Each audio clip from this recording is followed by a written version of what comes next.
Faith friends, I am Crystal Canlas, and our Gospel is according to Mark chapter 10, verse 1 to 12. Let me read the contents. Jesus then left that place and went into the region of Judea and across the Jordan.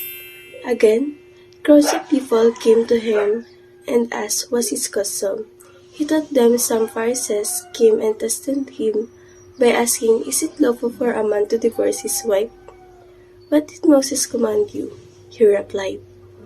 They said, "Moses permitted a man to write a certificate of divorce and send her away." "It was because your hearts were hurt that Moses wrote you this law," Jesus replied. "But at the beginning of creation, God made them male and female.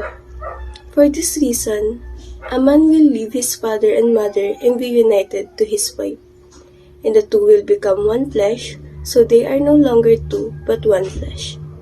Therefore, what God has joined together, let no one separate."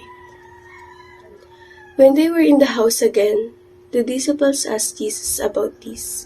He answered, "Anyone who divorces his wife and marries another woman commits adultery against her, and if she divorces her husband and marries another man, she commits adultery."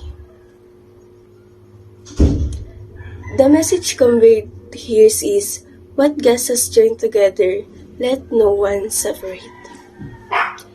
In Mark chapter 10, verse 1 to 12, Jesus teaches about the sanctity of marriage and the seriousness of divorce.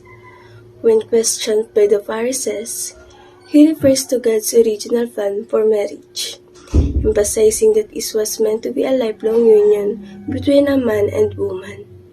He acknowledged that Moses allowed divorce due to human hard-heartedness, but underscores that his was not God's ideal. Jesus declares that divorcing and remarrying constitutes adultery, highlighting the commitment required in marriage.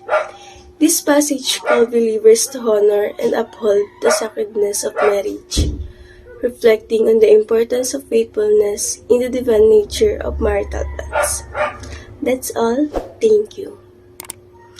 Please subscribe on Facebook PH YouTube channel, download the Facebook apps, or register at www.facebook.ph. God bless.